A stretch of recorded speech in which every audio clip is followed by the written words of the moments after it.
What's up, guys? It's kind of a continuation of what I've already done. Not really making too much of a video here, but since I put this lift on, if you're following my videos, I did not read the description. The rear part is for camping and hauling, and I don't do either, so the rear sits up a lot higher than the front. I got the 1320 spacers, which I do highly recommend. Just read. Well, now they've come out with a leveling kit, 2-inch leveling kit for the Element. I wish, in hindsight, I would have waited and got that, but we're well past that. And I do some other stupid stuff too. Also, look at this swanky carpet. I definitely hired the other guy to do this, the cheaper guy, myself. Just for the dog pad in here. That's the only thing that goes back here with biologies and stuff. But yeah, as far as 1320 would sell me the appropriate new rear lift blocks for $70. But I didn't do that. So in my head, let me shut these doors.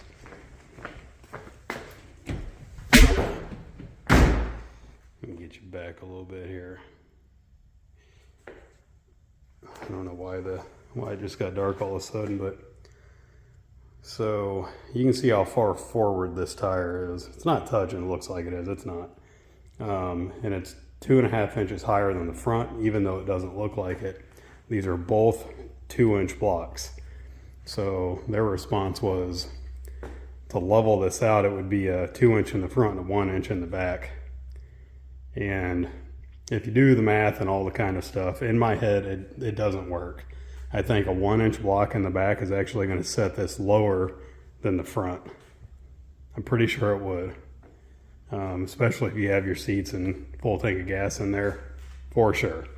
So I kind of opted to not do that, and I did some research, and you can get these, and I don't know how long these are going to last. I think they're fine. You can get them on Amazon for like $60. These are 1.2 inches, which in my head is going to be perfect. And they do have steel sleeves inside here. They come with your longer bolts, which is perfect. So yeah, the only difference this time is I'm going to be replacing the rear struts also. I didn't do that last time. I don't know why I didn't.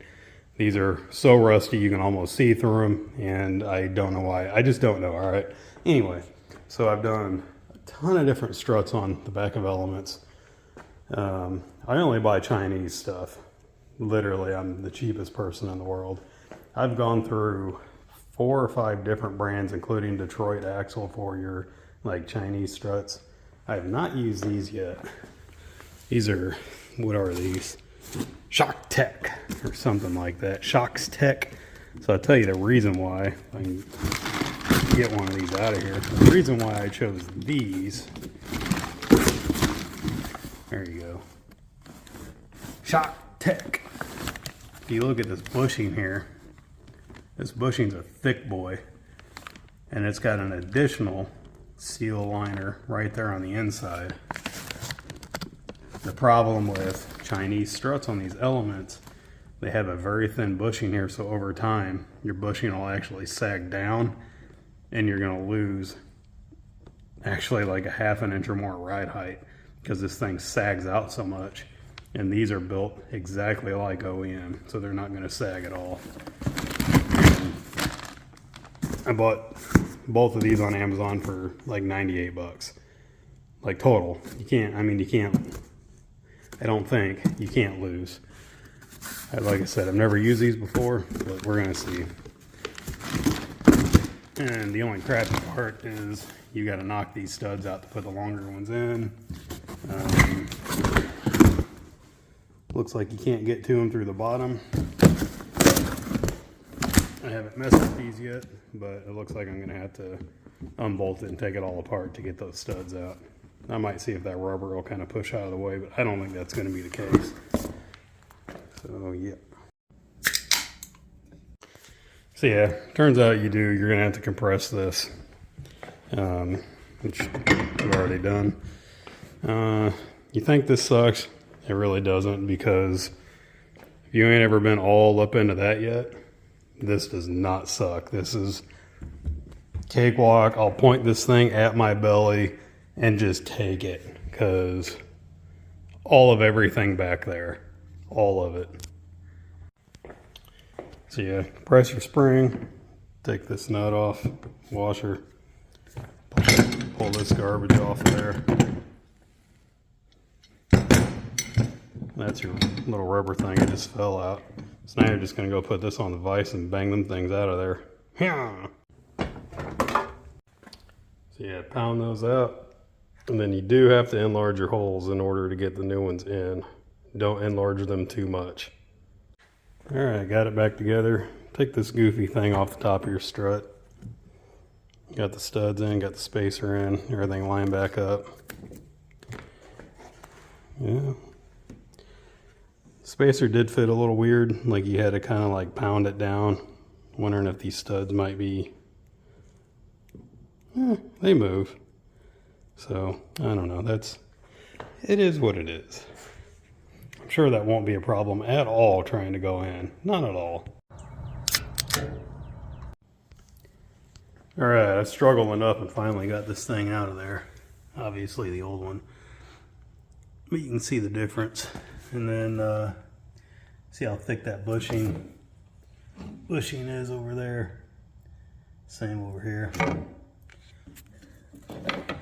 I will say the metal around the outside is much larger on the OEM, but the bushing on the inside is the same. So little differences. That's what you get though. I bet this one's a whole lot easier to stuff in there than that monster was. Got the old ones out. Got the new ones in. That did not take nowhere near as long. I probably got my big pry bar. Got it in there. This side's worse because you gotta unbolt the that thing. I forgot the name of it. It does evaporative stuff, but you gotta take 2 bolts out of it and let it hang, and then that's how you get all these nice scratches on your new struts, because you're trying to shove this one past that stupid emissions garbage.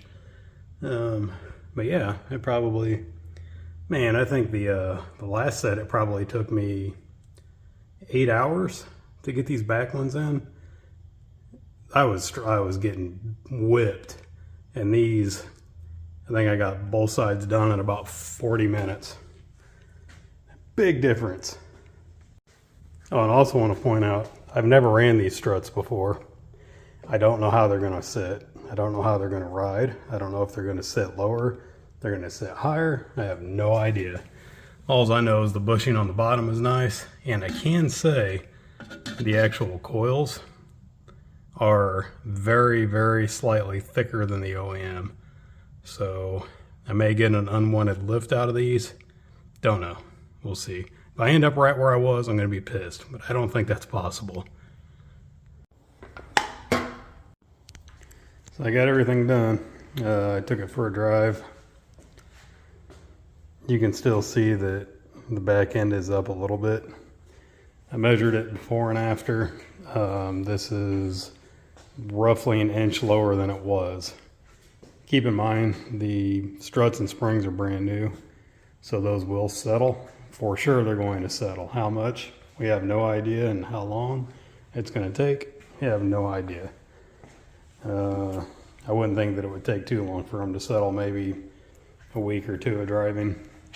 All I did was took it down the street, and I can definitely say that this Shock Tech, whatever, these are so far super nice ride. They're not bouncy at all, like I think it's Auto Shack had the real bouncy ones, and they're not going to wear the bottom bushing like the Detroit axle. And there was another brand I ran, I don't remember what the hell it was called, but those are noisy. I don't remember what it was. So, yeah, just figured for the 3 of you that are keeping up with this, I would just update you on kind of what I'm doing. So I'm not leaving you hanging when I tell you I'm going to fix the situation. I'm actually going to get there and do it. So appreciate you watching. Almost at 500 subscribers. Please subscribe. Appreciate you for watching. Oh, and I might as well add to the end of this video.